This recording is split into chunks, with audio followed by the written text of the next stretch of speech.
अच्युतं केशवं रामनारायणं कृष्णदामोदरं वासुदेवं हरिं श्रीधरं माधवं गोपिकावल्लभं जानकीनायकं रामचन्द्रं भजे। ప్రోగ్రాము మరియు 12వ వార్షికోత్సవం రావడం కాస్త ఆలస్యం అవుతాయి కానీ వచ్చిన తర్వాత మాత్రం మా స్థాయి తగినట్టుగానే ప్రోగ్రాంలు ఏర్పాటు చేయాలని చెప్పేసి మా సంకల్పం. అదేవిధంగా మేము ప్రిపేర్ అయి పెట్టుకున్నాము. ఎన్ని ఆటంకాలు ఎదురైనా సరే ఈసారి ఈ ప్రోగ్రాంని తప్పనిసరిగా ఉంచాలి, చెయ్యాలి, మీ ఆదరాభిమానాన్ని సొంతం చేసుకోవాలన్న ఉద్దేశంతో మేము కృతనిశ్చయమే ఉన్నాం. మా ఈ ప్రయత్నాన్ని దయచేసి అందరూ అభినందిస్తారని, సహకరిస్తారని, సంతోషిస్తారని నేను మూలంగా తెలియజేస్తున్నాను. వ్యవస్థాపక కార్యదర్శి ఫౌండర్ శ్రీ షేక్ లాల్ వజీర్ గారు తమ ముందు మాటల్ని తెలియజేస్తారు. ఆశీర్వాదాలు కార్యక్రమానికి విచ్చేసినటువంటి ప్రేక్షక దేవుళ్ళందరికీ కూడా ముందుగా మా హ్యూమన్ క్లబ్ తరఫున శిరస్సు వచ్చి నమస్సుమాంజలి తెలియజేస్తా ఉన్నాం. 116వ ఆశీర్వాదాన్ని చూడటం కోసం ఇంతమంది విచ్చేసినటువంటి ప్రేక్షక దేవుళ్లకు అందరికి కూడా పేరు పేరున మరొకసారి ధన్యవాదాలు తెలియజేస్తూ, అలాగే ఈనాడు గౌరవ ముఖ్యమంత్రి నారా చంద్రబాబు నాయుడు గారి పుట్టినరోజు సందర్భంగా కూడా వారికి కూడా శుభాకాంక్షలు తెలియజేస్తూ ఈ రోజు ఈ కార్యక్రమాన్ని ప్రారంభిస్తా ఉన్నాం. ఎందుకంటే ఇవాళ మనందరికీ తెలుసు, ఇవాళ నవ్వటం అనేది చాలా తక్కువైపోయినటువంటి పరిస్థితి ఇవాళ కనపడతా ఉంది. దానికి కారణం నవ్వటం ఒక భోగం, నవ్వించడం ఒక యోగం, నవ్వకపోవడం ఒక రోగం. అక్షర సత్యమని మనందరికీ తెలిసిన విషయమే. నేటి కంప్యూటర్ యుగంలో వృత్తులు పరుగులు జీవితంలో పోటీతత్వం నెలకొల్పిన ఈ సమాజంలో మనస్ఫూర్తిగా మాట్లాడుకోవడం కానీ, సరే ఒకరితో ఒకరు నవ్వుకోవడం కానీ అనేటువంటివి లేకపోవడం వల్లే ఈనాడు గుంటూరులో ఈ హాస్యవాళ్ళని ద్వారా నవ్వుకునే విధంగా ఇక్కడ ఏర్పాటు చేశాము. అట్లాగే దీన్ని సుమారుగా 2013లో స్థాపించి ఇప్పటి వరకు కూడా దిగ్విజయంగా జరుగుతూ ఉంది. మీరందరూ కూడా మమ్మల్ని ఆశీర్వదించడం వల్లే ఇవాళ మేము ఈ యొక్క హ్యూమన్ క్లబ్ ని దినదినాభివృద్ధి చేస్తూ ముందుకు వెళ్తున్నామని చెప్పేసి తెలియజేస్తా ఉన్నాం. నవ్వు వచ్చినప్పుడు నవ్వడం, చిరుహాసం, పళ్ళు కనపడకుండా మనిషిగా నవ్వడం, చిరు మందహాసం, పై వరుస పళ్ళు కనపడటం, తర్వాత మందహాసం, పళ్ళని అన్ని కూడా కనపడే విధంగా పక్కపక్క నవ్వేటువంటిది ఈ యొక్క హాస్యం. కానీ ఇలాంటి మంచి వ్యక్తి కోసం ఇలాంటి వేదికలు కూడా చెప్పాల్సిన ఆవశ్యకత ఉందని చెప్పేసి నేను నమ్ముతున్నా. మీరు నన్ను ఆశీర్వదిస్తారని చెప్పి కూడా తెలియజేస్తూ మరి ఈ కార్యక్రమాన్ని మరి మా అధ్యక్షురాన్ని కార్యక్రమం నడిపించవలసిందిగా మనందరి తరఫున ప్రార్థిస్తూ సెలవు తీసుకుంటా ఉన్నాం. జై హింద్, జై జన్మభూమి.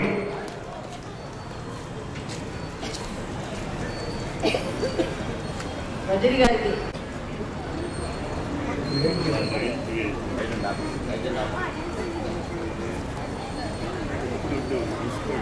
ఓం నమో వెంకటేశాయ. సభకు నమస్కారం. వేదిక తొలగించే పెద్దలు, వేదిక ముందున్న హాస్యవల్లరి సభ్యులు మరియు భక్త మాసంలో కూడా నమస్కారాలు. ముందుగా గుంటూరు హ్యూమన్ క్లబ్ వారి 12వ వార్షికోత్సవ సందర్భంగా ఆలయ పాలక మండలి తరఫున వారికి శుభాకాంక్షలు తెలియజేస్తున్నాను. అదేవిధంగా 116వ హాస్యవల్లరి మీకు అందరికీ తెలుసు. ఒకప్పుడు ఇక్కడ హ్యూమన్ క్లబ్ వారి కార్యక్రమం అంటే కుర్చీలు సరిపోయే కాదు, అలా వచ్చేవాళ్ళు. కానీ దీని వెనక ఎంత కృషి ఉందంటే ఇక్కడ మేము చూస్తున్నాం. ప్రతిరోజు కూడా ఎవరి అంటే ఇక్కడ దాంట్లో సభ్యులందరూ కూడా ఎవరైతే ఇక్కడ ఈ స్టేజ్ మీదకి వచ్చి అందరికీ నవ్వించడానికి ప్రయత్నం చేస్తున్న వాళ్ళందరూ కూడా ప్రతిరోజు 7 గంటలకు వచ్చి 7 నుంచి గంటన్నర సేపు ఇక్కడ రిహార్సల్స్ చేసేవాళ్ళు. అందరూ కూడా ప్రతి ఒక్కరు కూడా కొందరు గృహిణులు ఉంటారు, కొందరు ఉద్యోగస్తులు ఉంటారు, కొందరు పెద్దలు కూడా ఉంటారు. అందరూ కూడా ఎంతో కృషి చేసి మన అందరినీ నమ్మించడానికి ప్రయత్నం చేస్తుంటారు. నిజంగా అది ఎంత కష్టమో ఒక నాటిక ఒక రోజు ప్రదర్శన చేయడానికి ఎప్పుడో అంటేనే ఎంత కష్టపడేది మనకు తెలుసు. అటువంటిది ప్రతి నెల కూడా ఈ హాస్యాలను పెట్టి మనందరూ నవ్వించేవాళ్ళు. ఇంకోటి ఏంటి, లాస్ట్ మంత్ లో పెట్టిన స్కిట్ మళ్ళీ ఈ మంత్రం ఉండకూడదు, లాస్ట్ మంత్ లో చెప్పిన జోకులు ఈ మంత్రం ఉండకూడదు. ముందు ఏదైనా పాత జోకులు చెప్తున్నారంటారు. వాళ్ళు ఎంత కష్టపడతారో, ఎన్ని పుస్తకాలు రెఫర్ చేస్తుంటారో నాకు తెలిసి, ఎన్ని హాస్యాలకు సంబంధించి ఎంత కృషి చేశారో మరొకసారి వాళ్ళందరూ కూడా ప్రత్యేక కృతజ్ఞతలు తెలియజేస్తున్నాను. కానీ ఈ రోజు ప్రతి ఒక్కరు కూడా ఈ స్మార్ట్ ఫోన్ వచ్చిన తర్వాత వాట్సాప్ గ్రూప్లో చూస్తుంటాం. వాట్సాప్ డాక్టర్స్ కూడా మిగతా ఎక్సైజ్తో లేట్ అయింది, వారు కూడా ఇచ్చేశారు. వారిని కూడా వేదిక మీదకి రావాల్సిందిగా కోరుతున్నాం.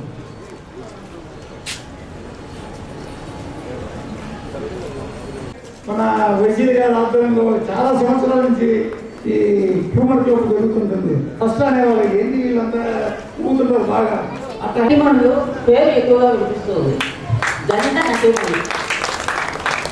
వారి గురించి ఎంత చెప్పుకున్నా ఇంకా చెప్పాలని అనిపిస్తుంది. చెప్తుంటే ఇంకా ఊట, చక్కని ఊటలాగా అనిపిస్తుంది అన్నమాట. నాకు చాలా ఇంట్రెస్టింగ్గా ఉండి నేను ఎంతో సేకరించాను వివరాలు అనేవి. సేకరిస్తే చాలా ఇంట్రెస్ట్. అసలు మనకి 24 గంటలు ఎంతో ఎక్కువగా ఉంటే ఆ 24 గంటలు కాకుండా ఇంకా 48 గంటలు ఇచ్చారో మగోదరు వీళ్ళకి ఇన్ని పనులు ఎలా చేస్తున్నారా అని చెప్పి నేను ఎంతో ఆశ్చర్యపోతూ ఉంటాను. అటువంటి ఆ జంట నటీమణుల్ని ఇవాళ మనం పరిచయం చేసుకోబోతున్నాము. ముందు శ్రీమతి లహరి గారు చాలా మందికి తెలుసు, చూసే ఉంటారు. ఆ నాటకాలు మన విజ్ఞాన మందిరంలో కూడా చాలా మనం చూసే ఉంటాము. తల్లిదండ్రులు శ్రీ శ్రీనివాసరావు గారు తండ్రి, తల్లి శ్రీమతి మాధవీలత గారు హిందీ లెక్చరరు, తండ్రి ఏమో బిజినెస్ మ్యాన్. భర్త శ్రీ జి రమేష్ గారు బిజినెస్ మ్యాన్. కుమార్తె చిరంజీవి శ్రీ షణ్ముఖ ఆరాధ్య, చదువు BTech mechanical, MA, theatre arts working experience, theatre practitioner, theatre trainer, theatre director. ఇన్ని విధాలుగా ఫైన్ ఆర్ట్స్లో, థియేటర్ ఆర్ట్స్లో ఆవిడ ముందుకు సాగిపోతుంది. చాలా ఆనందించిన విషయం. పైగా 100కి పైగా నాటకాలు 2000 పైగా ప్రదర్శన కూడా ఇచ్చారు. వీరు శ్రీయుడు నాయుడు గోపి గారు, రవీంద్ర రెడ్డి గారు, వరిపూడి శివప్రసాద్ గారు, చెరుకూరు సాంబశివరావు గారు, విభానపూడి సుబ్బరాజు గారు, కావూరు సత్యనారాయణ గారు, బాలాజీ నాయక్ గారు, కె వెంకటేశ్వరుడు గారు, వంకాయ సత్యనారాయణ గారు, విద్యాసాగర్ గారు, వైఎస్ కృష్ణేశ్వరరావు గారు, జయశంకర్ గారు, గోపాల విజయ్ గారు, అనంత హృదయరాజు గారు, కట్టి శ్యామప్రసాద్ గారు, గుడివారి సత్యనారాయణ మాస్టరు, కాకినాడ ప్రసాద్, ఎస్ఎం భాషా గారి వద్ద నటనలో శిక్షణ పొంది ఇప్పుడు ఈ విధంగా ఆవిడ నటనలో ఎంతో ముందుకి దూసుకుపోతున్నారు. ఆవిడకు వచ్చిన అవార్డ్స్లో కొన్ని చాలా చదువుతుంటే చాలాసేపు అవుతుందండి, కొన్ని మాత్రం చెప్తాను. భీమవరంలో మహానటి సాహిత్య పురస్కారం, గరుడ ఆర్ట్స్, హనుమ ఆర్ట్స్, అష్టమ ఆర్ట్స్, సుమధుర ఆర్ట్స్, 700+ అవార్డ్స్. ఈ మధ్య కందుకూరి పురస్కారం కూడా అందుకున్నారు ఆవిడ. ఇవన్నీ కూడా ఆవిడ సాధించినటువంటి అవార్డ్స్.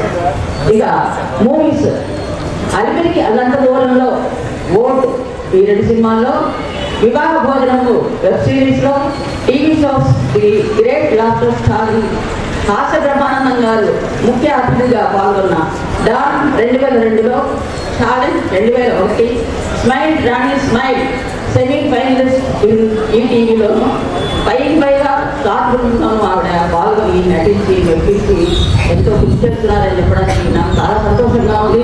నిజంగా ఈ మహిళా మనులు అందరికీ, ఆడవాళ్ళందరికీ కూడా ఆదర్శప్రాయాన్ని చెప్పవద్దరు. ఆ లహరి గారిని, శ్రీమతి లహరి గారిని వచ్చి తన అనుభవ విశేషాల్లో కొన్నైనా మాకు పంచుకోవాల్సిందిగా కోరుకుంటున్నాను. నా పేరు గుడివాడ లహరి. గుంటూరులోనే పుట్టాను, గుంటూరులోనే పెరిగాను, గుంటూరులోనే చదువుతున్నాను, గుంటూరులోనే సంపాదించుకుంటున్నాను, జీవిస్తున్నాను. నాకు ఇవాళ చాలా సంతోషం ఏంటంటే ఈ స్టేజ్ మీద చాలా అవార్డ్స్ తీసుకున్నాను, సర్కారా తీసుకున్నాను. కానీ అంతా మా థియేటర్కి సంబంధించిన వాళ్ళు, మా నాటక రంగానికి సంబంధించిన వాళ్ళు మాత్రమే నన్ను ఇప్పుడు దాకా సత్కరించాను. ఇదే ఫస్ట్ టైం ఒక హ్యూమర్ క్లబ్ నుంచి నేను ఇలాంటి బయట సంస్థ నుంచి నేను అవార్డు తీసుకోవడం. ఎందుకు చెప్తున్నానంటే నాటక రంగం అంటే ఆంధ్ర తెలంగాణలో గుంటూరు టాప్లో ఉంటుందండి. ఇక్కడ ఆర్టిస్టుల కోసం, టీంల కోసం మిగిలిన రాష్ట్రాలు, మిగిలిన డిస్ట్రిక్ట్స్లో అంతా ఎదురు చూస్తూ ఉంటారు మా ప్రోగ్రామ్స్ కోసం. ఎప్పుడు నేను మా అక్క ఫీల్ అవుతూ ఉంటాం. ఎందుకంటే ప్రతి డిస్ట్రిక్ట్లో, జిల్లాలో మన విలువ తెలుసు, కానీ మన గుంటూరులో మనల్ని ఎందుకు గుర్తించరక్క అని అడుగుతూ ఉంటారు. ఈరోజు నాకు చాలా సంతోషం వచ్చింది, ఎందుకంటే అలాంటి గుర్తింపు మాకు ఇప్పుడు దొరికిందని. అందరూ అంటూ ఉంటారు, బీటెక్ చదివావు, ఈ నాటకాలు ఎందుకు, ఇవెందుకు కాకుండా కానీ ఎప్పుడు అంటూ ఉంటాను. నాటక రంగం నేను నా జీవితంలో నేను చాలా స్టేజ్ల మీద చెప్పాను, ఇప్పుడు కూడా చెప్తున్నాను. నాటక రంగం నాకు మంచి నేర్పించింది, కానీ చెడు నేను ఎక్కడా నేర్చుకోలేదు. ఈ నాటక రంగం నేను చదువుకున్న టైంలోనే కనుక నేను నాటక రంగంలో ఎంటర్ అయ్యి ఉంటే నా జీవితం ఇంకోలాగా ఉండేది అని నేను ఎప్పుడు అనుకుంటూ ఉండేదాను. స్టేజ్ ఎక్కి నేను మాట్లాడలేకపోయి, ఒకళ్ళని ఎదురు సమాధానం చెప్పలేక నాకు జాబ్ రాలేదంటే ఎవరు నమ్మరు. ల్యాక్ ఆఫ్ కమ్యూనికేషన్ స్కిల్స్, నాకు జాబ్ రాలేదు. కానీ ఇప్పుడు అంట ఈ వయసులో కూడా, నాకు 36 సంవత్సరాలు, ఇప్పుడు నేను ఎక్కడ ఏ ఇంటర్వ్యూకి వెళ్ళినా జాబ్ తెచ్చుకోగలను కేవలం ఈ నాటక రంగం ఉంది. సో ఈ సంవత్సరం మాకు master of performing arts in theatre నాటక రంగం మీద మాస్టర్స్ చేస్తున్నాం. ఒక 15 రోజుల్లో నాకు మక్కకి కోర్స్ అయిపోతుంది. ఈ కోర్స్ అయ్యాక ఒక థియేటర్ మీద పిల్లలకి చదువుకున్నప్పుడు స్టేజ్ నుంచి ఒక ట్రైనింగ్ స్కూల్ పెట్టాలని మా ఇద్దరి కోరిక. త్వరలో స్టార్ట్ చేయాలి. ముందుగా మా పిల్లలతోనే మొదలుపెట్టి, నాకు ఒక కూతురు, మాకు ఒక కూతురు, మా పిల్లలతోనే ఆ థియేటర్ మొదలుపెట్టి, థియేటర్ ఇన్ ఎడ్యుకేషన్, మన థియేటర్ కనుక ఎడ్యుకేషన్లో ఉంటే అది ముందు అందరికీ ఎలా ఉపయోగపడుతుంది, కమ్యూనికేషన్ స్కిల్స్ ఎలా పెరుగుతాయి, లాంగ్వేజ్ స్కిల్స్ ఎలా పెరుగుతాయి థియేటర్ ద్వారా అని ప్రూవ్ చేయాలని ఒక చిన్న ఎక్స్పెరిమెంట్ చేయాలనుకుంటున్నాము. ఈ 2 yearsలో మేము సాధించి మళ్ళీ ఇదే స్టేజ్ మీద, ఇలాంటి స్టేజ్ మీదే మేము అందరి ముందు కనిపిస్తామని చేశారు. తర్వాత మరొక నటిమణి, వీటితో పాటు మనం చెప్పుకోదగ్గ మరొక నటిమణి, ఆవిడ సిస్టర్ శ్రీమతి సోమశెట్టి అమృతవర్షిణి గారు. భర్త పేరు శ్రీ సోమశెట్టి మధుసూదన చక్రవర్తి పాణి గారు. తల్లి శ్రీమతి విజయదుర్గ గారు. చదువు MBA honours, Hindi pandit, MPA ఏడరాస్. అమృతవర్షిణి గారి తొలి గురువు చెరుకూరు సాంబశివరావు గారు. పౌరాణిక నాటకాల్లోనూ ఆవిడ తప్పి తీసుకున్నారు. నిబాన్పూడి సుబ్బరాజు గారి దగ్గర నాటకాలు, సాంఘికాలు, పౌరాణికాలు, జానపదాలు అన్నింటిలో కూడా మన అమృతవర్షిణి గారికి మంచి అనుభవం ఉంది. ఇక మూవీస్ తీసుకుంటే అలిపిరికి అల్లంత దూరంలో సీరియల్ మనసు మమత, ఈటీవీ సీరియల్ వసంత కోకిల. అమృతవర్షిణి గారి తీసుకున్నటువంటి అవార్డ్స్ చూస్తే 2014లో గరుడ సౌందర్య భారత నాటకానికి ఉత్తమ నటిగాను, 2016లో యాది నాటకానికి నంది అవార్డు ఉత్తమ నటి, 2016లోనే ఉత్తమ ద్వితీయ నటి యయాతి పద్య నాటకానికి వీణా ఆర్ట్స్ యయాతి, పాదుకా పట్టాభిషేకం, ఇంకా మరెన్నో ప్రతిష్టాత్మక నాటకాలకి నాటకాలకి ఉత్తమ నటి, సహాయ నటి, ప్రతినాయకుడిగా కూడా ఆవిడ మంచి పేరు తెచ్చుకున్నారు. పురస్కారాలు జమునారాయ స్మారక రాయ పురస్కారము, కళారంజన పరిషత్ భీమవరం నుంచి మహానటి సావిత్రి అవార్డు, గోవాపురం కళాపరిషత్తు నుంచి భారతీయ నట విదూషిమణి అనే బిరుదు, కందుకూరి విశిష్ట పురస్కారము, తుళ్ళూరు కళా పరిషత్ వారిచే హంసం అవార్డు కూడా తీసుకున్నారు. ఇంకా నటించిన నాటకాలు కొన్ని మాత్రమే చదివితే 60 పేజీ వచ్చేయండి, అందులో కొన్ని మాత్రం చదువుతాను. బ్రతకనివ్వండి, బృందావనం, ఇంకన్నాళ్ళు, బంగారు బాట, ఇంటింటి కథ, అష్టపది, కిడ్నాప్, హరిశ్చంద్ర, చింతామణి, పాదుకా పట్టాభిషేకం, పెళ్లి చేసి చూడు, ఒక్క మాటే చాలు, అలల సబడి, కలుసుంటాం అంతే, కలహాల గారుతం, అక్క అల్లుడు చెల్లెలి సమూడు, యయాతి, సౌందర్య, భారతం, అక్షయ, మరో దేవాలయంలో, ఇంకా మొదలు చాలా నాటకాల్లో నటించి మెప్పించారు. 2022లో Amrutha Lahari Theatre Arts and Welfare Organisation స్థాపించి ప్రముఖ రచయిత తాళవత్తుల వెంకటేశ్వరరావు గారి సహకారంతో నాన్న నేను వచ్చేస్తా అనే నాటకం ఇప్పటికి 80 ప్రదర్శనలు ఇచ్చారు. ఇంకా విజయపరంపర కొనసాగుతూనే ఉన్నది, ఇస్తున్నారు కూడా. ఆసీనులైన పెద్దలందరికీ, నాకు ఈ రోజున నన్ను ఎంచుకుని ఈ కార్యక్రమాన్ని నిర్వహిస్తున్నటువంటి హ్యూమర్ క్లబ్ వారికి, ఇక్కడ ఎవరైనా నా తోటి వారు అంటే మా కళాకారులు, మా తోటి కళాకారులు ఉండే వారికి అందరికీ కూడా హృదయపూర్వకంగా నా నమస్కారాలు తెలియజేసుకుంటున్నానండి. ఇప్పటి వరకు చెల్లి మాట్లాడి వెళ్ళింది. నిజంగానే అంటే ఇప్పటి వరకు నేను ఈ వేదిక మీద ఎన్నో సన్మానాలు చేయించుకోవడం జరిగింది. అయినప్పటికీ ఇతర సంస్థ అనేది మమ్మల్ని గుర్తించి ఈరోజు ఈ సన్మానం పెట్టడం అనేది మాకు చాలా ఉదాహరణ, చాలా ఆనందంగా కూడా ఉంది. అయితే ఇందాక మేడం గారు అంటే యువత రావాలి అనేది నిజంగానే మా మోటివ్ అండి. ఎందుకంటే ఇప్పటి వరకు కూడా నాటకం అంటే అదొక పాత వరవడి, నాటకం అంటే నాటకం అంటే మీడియాకు ఉన్న క్రేజ్ నాటకానికి ఇప్పటికీ కొందరిలో లేదు. కానీ మీడియాకి పునాది నాటకం. ఎందరో మహామహులు, గొప్ప గొప్ప వాళ్ళు, గొప్ప గొప్ప ఎస్వి రంగారావు గారు కావచ్చు, శారద గారు, సావిత్రి గారు, వీళ్ళందరూ కూడా నాటకం బేస్లో నుంచే సినిమాకి వెళ్ళడం అనేది జరిగింది. నాటకం అనేది జీవం ఉన్న ఒక కళ. అంటే ఇక్కడ మేము లైవ్ జరుగుతున్న దాన్ని కళ్ళ కట్టినట్టుగా ఆన్ ది స్పాట్ ఒక గంటలోనో గంటన్నరలోనో, మహా అయితే పౌరాణికమైతే 3.5 గంటల్లోనో మనకి తెలియని విషయాన్ని కూడా జనాల్లోకి, ప్రజల్లోకి తీసుకెళ్ళగలిగింది నాటకం. అందుకే ఈ నాటకం విలువ తెలుసుకుని యువత ముందుకు వస్తే ఈ కళ అనేది ఇంకా కొంతకాలం బ్రతుకుతుంది. కొంతకాలం కాదు, ఇంకొక కొన్ని జనరేషన్స్ వరకు బ్రతుకుతుంది అన్నది మా ఆశ. అందుకే ఇప్పుడు మనకి అందుబాటులో ఎంపీఆర్ థియేటర్ ఆర్ట్స్ వచ్చింది, నాగార్జున యూనివర్సిటీ. వాస్తవంగా అది ఇప్పటివరకు కూడా హైదరాబాద్లో మాత్రమే ఉంది. లాస్ట్ ఇయర్ ఇక్కడ నాగార్జున యూనివర్సిటీలో పెట్టడం వల్ల మేము ఎంపీఆర్ థియేటర్ ఆర్ట్స్ చేయడానికి నాకు ఒక మంచి అవకాశం దొరికింది. ఇప్పుడున్న యువత కూడా దాన్ని సద్వినియోగం చేసుకుంటే బాగుంటుంది అని అనుకుంటున్నాను.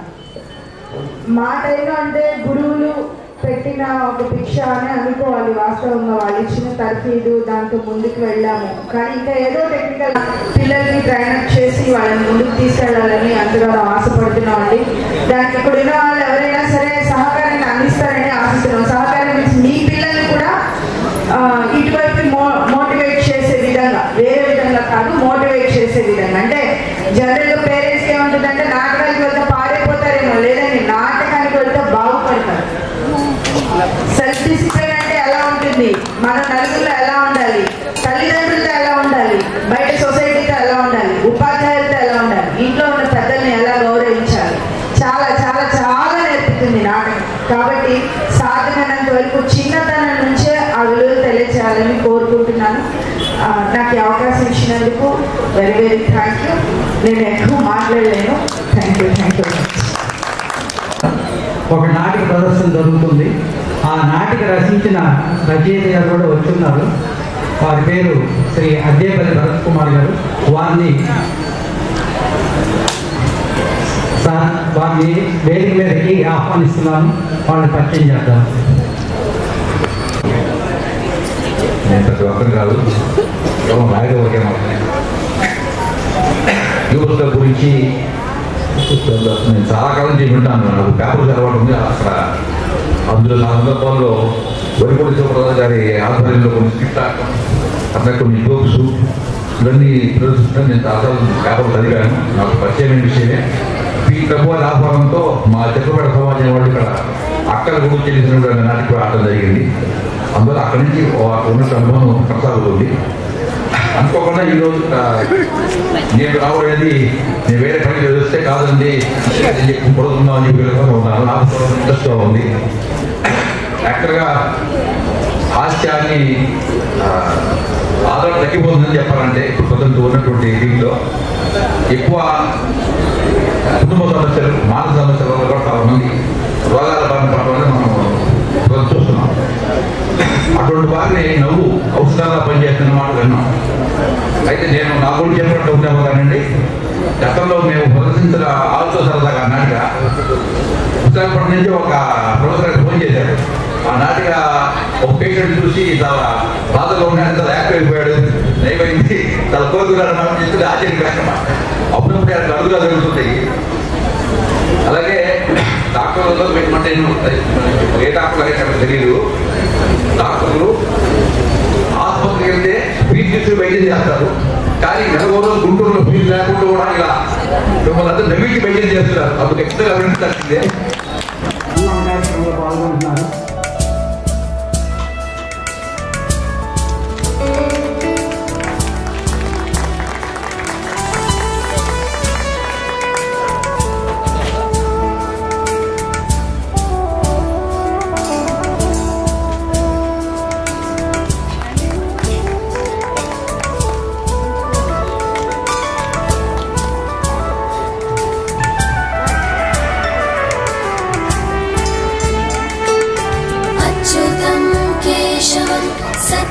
सत्यवामाधवं माधवं श्रीधरं राधिकाराधितं इन्दिरामन्दिरं चेतसा सुन्दरं देवकी नन्दनं नन्दजं सन्तते. మరోసారి ధన్యవాదాలు చెప్తున్నాము. Thank you very much sir. Amritavarshini గారిని సన్మానించవలసిందిగా కోరుతున్నాము. विष्णवे जिष्णवे शङ्खिनी चक्रिणी रुक्मिणी रागिणी जानकी वल्लभी वल्लभा याचिता यात्मने कंसविध्वंसने वंशवे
అమృతవర్షిణివై అమృతమైన నీ నటనతో అవని జనుల హృదయాలలో పులకించిన ఘనచరిత నీదోయమ్మ. ఆడపడుచులకే ఆదర్శమై మంచికి మరో రూపమై ఆ నటరాజస్వామి దీవెనలతో నందమూరి దీవెనలతో నారీ లోకానికే నీ నటన అమోహం అమోహం అంటుంది మాధవి సహజ కవయిత్రి గుంటూరు లంకా అండి మా ఇంటి పేరు. థ్యాంక్ యూ అండి. లంకామాధవ్ గారు ఈ సందర్భంగా కవితలు చదువుతారని ఇప్పుడే వారికి కూడా ధన్యవాదాలు తెలుపుకుంటున్నాం. ఇప్పుడు మన రెండో ఆడపడుచు గుడివాడ లహరి గారికి చిన్న చిరు సన్మానం కావాల్సిందిగా కోరుతున్నాం.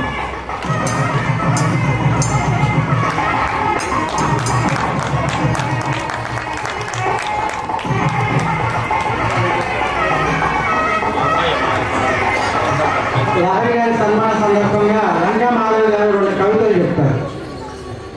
లహరి లక్ష్యంతో అడుగులు వేసింది, లక్ష్య సాధనకై కళామ తల్లి ముద్దు బిడ్డై కళయే ఊపిరిగా బ్రతుకుతున్న భారతీయ మహిళకు వందనం అభివందనం కళాభివందనం అంటుంది మాధవి సహజ కవయిత్రి గుంటూరు.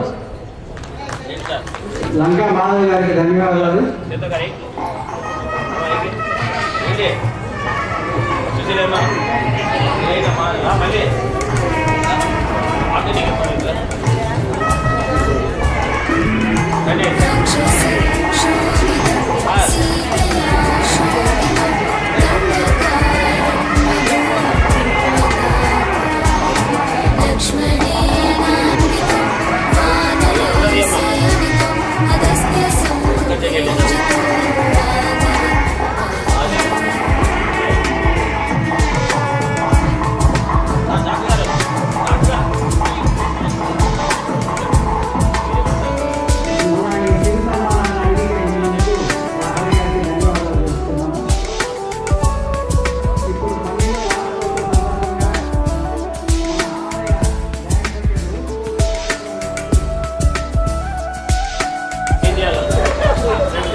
ధన్యవాదాలు.